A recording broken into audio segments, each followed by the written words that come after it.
바사왕 고레스 원년에 여호와께서 예레미야의 입을 통하여 하신 말씀을 이루게 하시려고 바사왕 고레스의 마음을 감동시키심에 그가 온 나라에 공포도 하고 조소도 내려 이르되 바사왕 고레스는 말하노니 하늘의 하나님 여호와께서 세상 모든 나라를 내게 주셨고 나에게 명령하사 유다 예루살렘의 성전을 건축하라 하셨나니 이스라엘의 하나님은 참신이시라. 너희 중에 그의 백성된 자는 다 유다 예루살렘으로 올라가서 이스라엘의 하나님 여호와의 성전을 건축하라.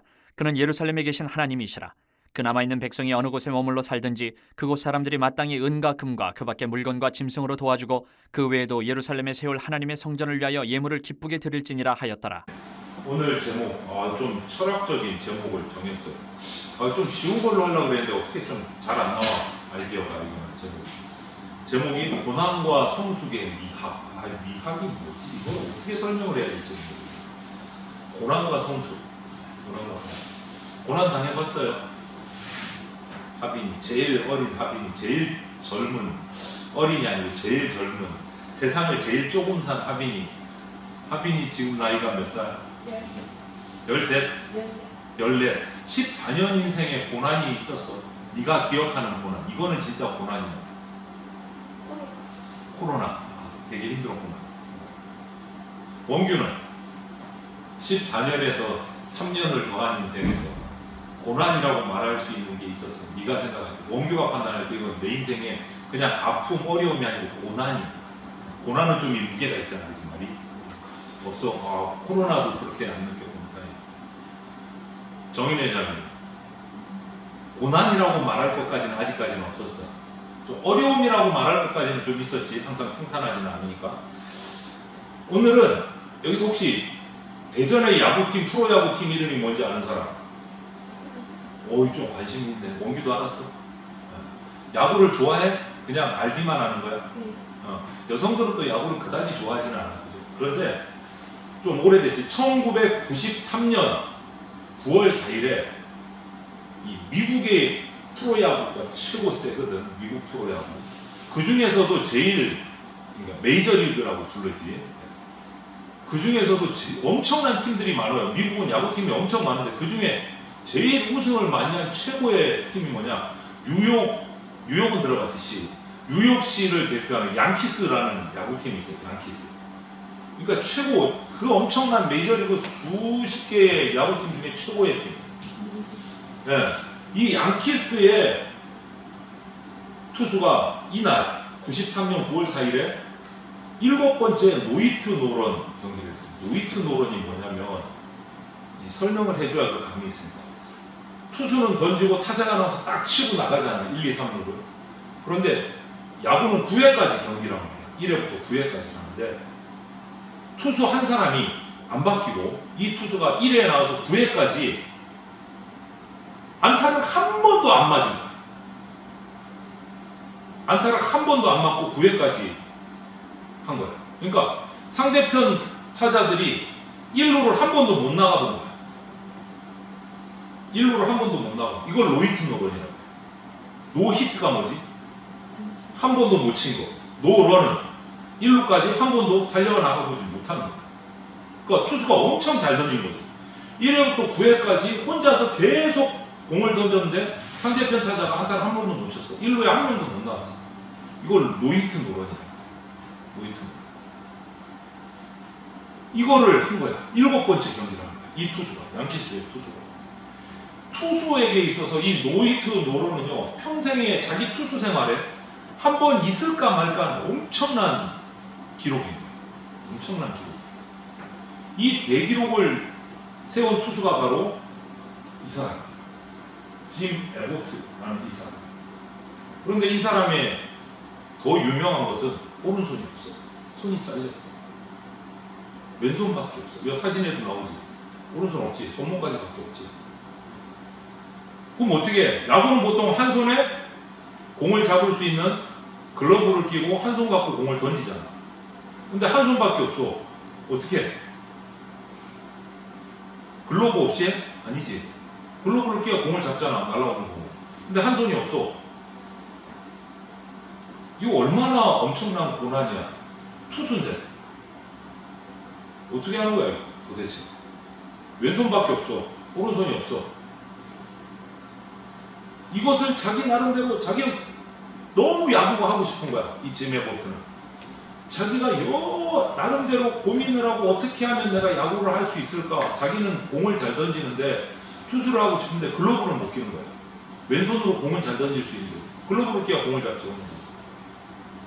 고민하고 오른손이 없는 투수 이 짐 베보트가 메이저리그 세계 최고로 야구 잘한다는 선수들이 모인 미국 메이저리그에서 그 중에서 제일 우승을 많이 한 최고의 강팀이라고 하는 뉴욕 양키스 팀에서 투수가 일생에 한 번 할까 말까 한 노히트로너를 이 오른손 없는 왼손잡이 투수가 한 거예요. 얼마나 연습을 했습니까? 이 고난을 이겨내는, 이 역경을 이겨내는. 엄청나지 않아? 그쵸? 이해가 돼? 묘하죠? 그럼 이제 지금 왼손에 글러브 끼우는데 오른손에 손이 없는데 어떻게 공 던지지? 지금 사진상으로는 그렇잖아. 왼손에 글러브 끼고 있잖아. 근데 오른손은 손가락이 없어. 어떻게 하지? 자, 영상을 한번 봅시다. Indians have not had a man past first base. Mayorga batting .318. And the ground ball to short. Velarde. He did it. He did it. No hitter for Jim Abbott. No hitter.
방법을 찾았어?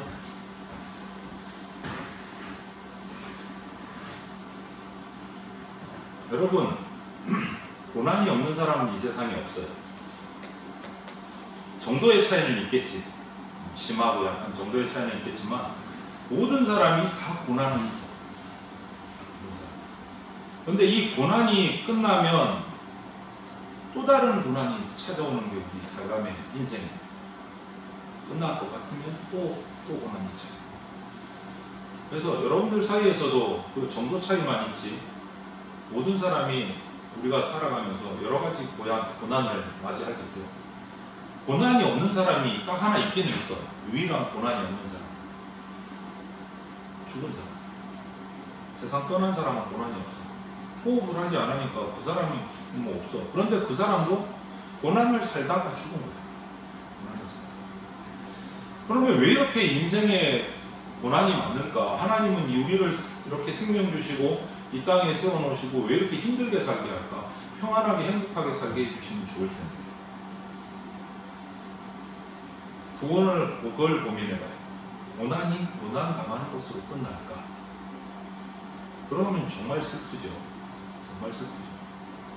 그런데 하나님의 말씀인 성경을 보면 하나님과 함께하는 사람은 분명한 사실은 고난이 고난으로 끝나지 않고 열매를 보게 된다.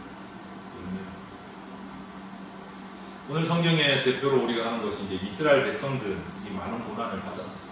역사를 보면 엄청난 고난을 받았어요. 나라가 멸망해서 엄청난 시간 동안 전 세계에 흩어져 가지고 막 살다가 나라 없이 살다가 지금 이스라엘은 나라를 만든 지가 얼마 안 됐어요. 나라를 잃고 전 세계에 흩어져 살다가 이스라엘이라는 나라로 만들어진 지 얼마 안 됐어요. 유수본 사람 알겠지만 또 지금 팔레스타인하고 전쟁이 벌어졌잖아, 며칠 전부터.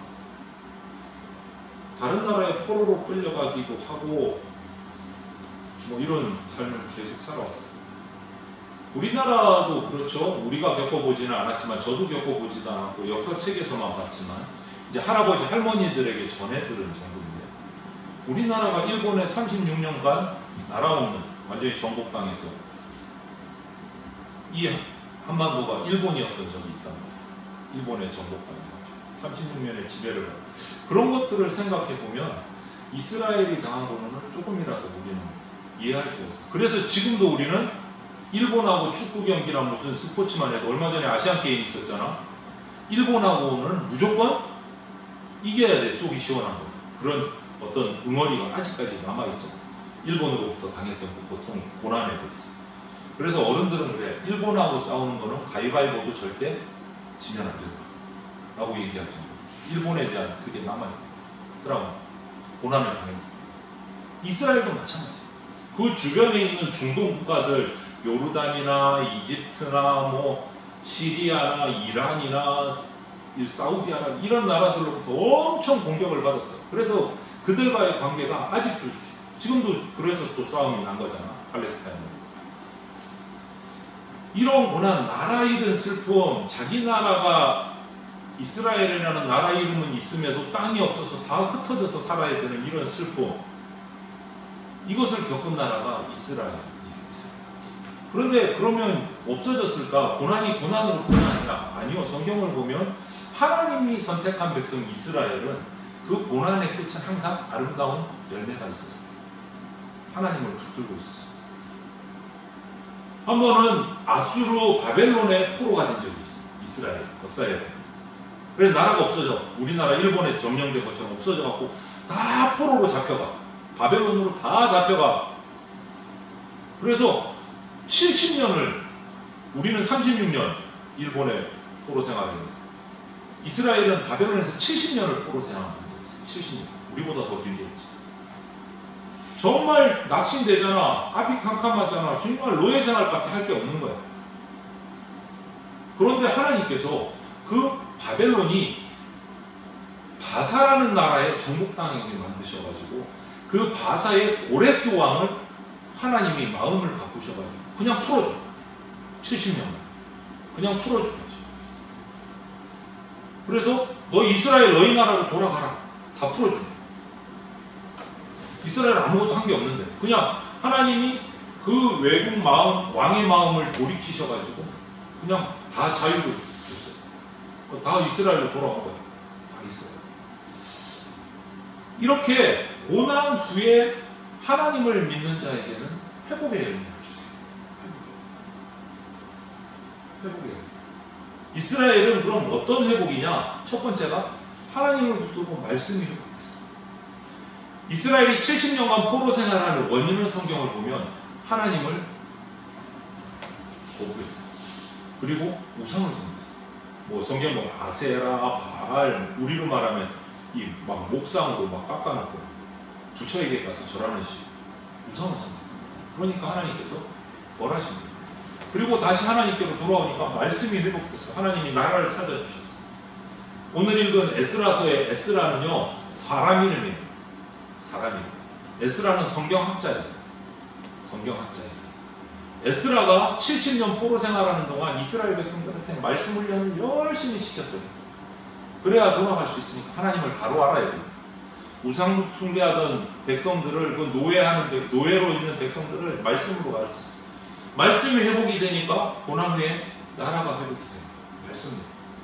두 번째는 나라가 회복되고 말씀으로 회복돼서 황무지지만 자기의 나라 이스라엘 땅 예루살렘으로 돌아오니까 성전이 회복됐어. 하나님께 예배드리는 성전을 다시 건축했어. 자기 집을 짓기 전에 하나님의 성전을 먼저 지었어. 이 사람이. 말씀이 회복되고 나니까 안 되겠는 거야. 나는 지금 텐트 치고 대충 살더라도 일단 하나님을 예배할 수 있는 교회, 예배당을 먼저 지어야 되겠네. 성전을 먼저 지었어요. 자기들은 텐트에서 대충 자면서, 장막에서 대충 살면서 예배당을 먼저 지었어요. 예배당. 그리고 나서 자기가 살 집을 지었어요. 성전이 회복된 거예요. 에스라, 그 이후에 학계, 스가랴 이런 선지자들을 통해서 성전을 먼저 지었어요. 그리고 마지막으로 뭐를 했느냐? 전쟁에 가일렀으니까 예루살렘, 그때는 성이잖아. 이제 성벽을 쌓아가지고 적군들을 막는단 말이에요. 그런데 예루살렘이 성벽이 다 무너져서 그때 잡혀가면서 전쟁에서, 그런데 성벽을 다시 쌓았어요. 이때는 느헤미야라는 지도자를 중심으로 해갖고 하나님의 성전이 있었던 그 예루살렘의 성벽을 다시 쌓았어요. 성벽을 다시 쌓았어요. 성벽 쌓을 때도 여러 사람들이 마음에 안 들어가는 이방인들이 와갖고 방해를 했어. 방해를 했어. 그런데 그 방해를 다 뚫고 서로 힘을 합해가지고 성벽을 쌓았어요. 여러분, 고난 후에는 이런 회복이 있어요. 말씀이 회복되고 성전이 회복되고 성벽이 회복돼요. 70년의 정말 긴 포로 생활, 고난의 생활 속에 정말 있을 수 없었던, 내 마음대로 찬송할 수도 없고 피아노 치면서 찬양할 수도 없고 춤출 수도 없고 예배할 수도 없고 여행 갈 수도 없는 그 노예 생활에서 회복이 되는 거예요. 하나님 마음대로 예배하고 예배당 마음대로, 교회 마음대로 갈 수 있고 내가 여행 마음대로 갈 수 있고. 얼마나 이스라엘이 행복했을까? 얼마나 행복했을까? 그러면 여기서 고난이 왔을 때 우리는 어떻게 해야 될까? 이스라엘은 저렇게 했는데 우리는 뭐 70년 노예생활 하는 것도 아니잖아. 지금 우리 마음대로 살잖아. 교회 안 나와도 마음대로 살 수 있고. 그럼 우리는 어떻게 해야 될까? 여러분 가운데 뭐 아직 고난 당해본 적이 없다. 뭐 하빈이 같은 경우는 코로나가 너무 힘들었다. 이렇게 얘기를 했는데 다시 한번 생각해봐. 여러분 앞으로도 여러분 가운데 생활하는 가운데 혹시 우리 가정 형편이 힘들어졌다면 아니면 열심히 공부해도 성적이 안 올라서 그게 너무 힘들다면 고민이 된다면 아니면 정말 절친이 있는데 그 관계가 지금 삐그덕삐그덕해서 자꾸 안 좋아진다면 여러 가지 뭐 고민, 고문, 고난 여러 가지 어려움이 생긴다면 여러분 우리가 잊지 말아야 되는 것은 여러분에게 어려움이 생겼을 때 우리가 잊지 말아야 되는 것은 이거예요. 그 고난도 하나님이 주셨다라는 것을 기억해요. 이 고난을 하나님이 주신다고 말이 돼야 돼. 하나님은 좋은 것만 주실 것 같아요. 끝까지 들어가야 돼. 한국말을. 고난도 하나님이 주셨다는 거 잊지 마세요. 여러분 기억하세요. 그래야 그 고난을 이겨낼 수 있는 방법도 찾아야 돼. 재수 없어가지고 어려운 거 생겼네. 이런 거 아니야. 그리스도인은 고난은 하나님이 주셨다는 거 잊지 말아야 돼. 하나님은 그런데 왜 고난을 주실까? 그거를 알아야 돼. 원망하면 안 되지. 하나님 왜 고난 주세요? 에이, 나오면 이건 아니지. 하나님이 고난을 주셨으면 반드시 하나님은 장난치시는 분이 아니기 때문에 우리에게 고난을 주시는 목적이 있어요. 우리에게 고난을 주시는 목적. 그거는 뭐냐? 성경을 살펴보면 고난을 주시는 하나님은 믿는 사람에게 이스라엘 믿는 백성에게 고난을 주신 목적이 똑같아요. 뭐냐? 더 성숙한 그리스도인이 되라. 고난을 주세요. 더 성숙한, 더 성장하는 올바른 성도가 되라고 고난을 주시고 그래서 그 고난을 잘 이겨낼 때 정말 쑥쑥 성장하는 거예요. 믿음이. 그래서 성숙한 그리스도인입니다. 어떤 세상의 어려움에도 넘어지지 않는 그리스도인으로 바꿔주시려고 고난을 주시고 여러분 운동이 힘들어 쉬워. 목사님도 운동해야지 그런데 운동이 잘 안 돼. 왜 그래? 운동하면 몸이 건강해지는 거 알아. 근데 운동이 잘 안 되는 이유가 뭐야? 힘들어. 맨날 하기 괴로워. 고난도 마찬가지. 힘들어. 맨날 고난 겪기 싫어. 그런데 고난의 끝에는 그 고난을 잘 이겨내면 열매가 있어. 영적으로 성숙해진다. 예수님이 십자가 고난을 통해서 우리를 구원해 주셨어요. 죄에서 자유하고 우리가 천국 갈 수 있게 해 주셨어요. 구원해 주셨어요.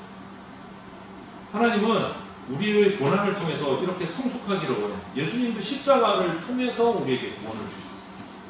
그래서 고난은요, 예수님 믿는 사람에게는 복이다 라고 생각해요. 고난은 복이다. 이 고난만 내가 예수님 배반하지 않고 잘 이겨내면 복이다. 그것을 기억해요. 그래서 고난은요, 하나님이 주시는 복인데 위장된 복이에요. 그냥 복 써갖고 주는 게 아니고 포장을 되게 어렵게 하셨어요. 이 포장을 잘 뜯어내야 복을 받을 수 있는 거예요. 그게 고난이에요. 위장된 복. 힘들지만 이것을 우리가 믿고 주님을 우리의 자세를 그러면 그냥 주시기 복 주실 거면 편안하게 왜 이렇게 크고 작은 고난을 주실까? 기독교 고전에 이런 책이 있어요. 그리스도를 본받아 라는 이 책이 있어요. 그리스도를 본받아. 이 책을 적은 저자 이름은 토마스 아켄피스라는 외국 사람인데요. 이 책에 보면 이런 말이 있어요. 같이 한번 읽어볼까? 보이지? 시작! 고난보다 더 나은 것이 있었다면, 그리고 인간의 구원을 이루는데 고난보다 더 유리한 것이 있었다면 그리스도께서 말씀과 모범을 통해서 그것을 보여주지 않았을 리가 없다. 잘 읽어보면 뜻이 이해가 되죠. 고난보다 더 우리를 구원하기 좋은 방법이 있었으면 그 방법 우리에게 알려주셨을 거예요. 근데 우리 인간이 악하고 날마다 배반하고 잔머리 굴리고 껄핏하면 하나님 모르겠어요 삐지고 원망하고 이게 우리 인간이기 때문에, 그런 우리 인간이 하나님께 구원받는 방법이 제일 좋은 게 뭘까? 고난밖에 없다. 그거보다 더 좋은 방법이 있으면 알려주셨어요. 알려주셨어요.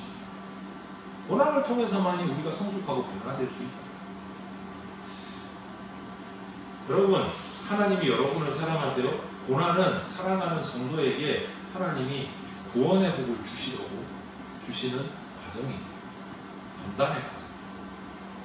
금광석도 풀무에 들어가서 녹아내려야, 그 고통의 과정을 겪어야 정금이 나와요. 운동선수들이 금메달 따려면 정말 피땀 흘리는 연습과 훈련을 해야 금메달을. 우리가 구원 얻기 위해서는 고난이라는 과정을 통과해내야, 하나님 붙들고 통과해내야 구원에 이를 수 있어요. 그 과정이 동일합니다. 그럼 고난을 좋아하는 사람은 없지. 하지만 여러분, 지금 이 순간에 다른 사람에게 말할 수 없는 고난이나 아픔이나 고민이 있는 친구가 있다면 우리 몇 명 안 되지만, 그렇다면 이렇게 생각하십시오. 그런 고난이나 고민이나 누구에게도 말 못할 그런 어려움이 있다면 오늘 이 말씀을 한번 기억해보세요.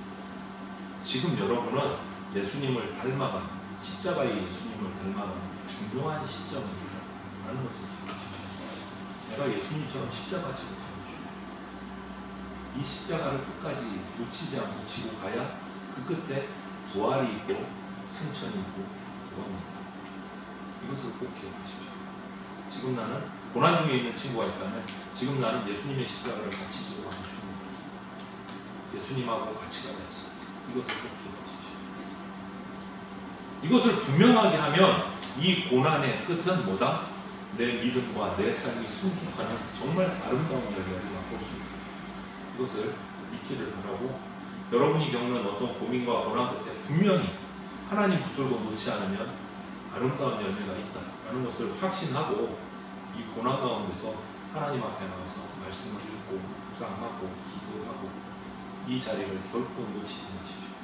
그 끝에 반드시 여러분 아름다운 열매가 있습니다. 예수님이 보여주셨고 하나님이 그렇게 약속하셨고, 우리의 신앙의 선배라고 하는 외국 사람이지만 그 사람도 자기가 겪어보고 이 글을 쓴 거예요. 제목이 뭐예요? 그리스도를 본다. 고난 얘기를.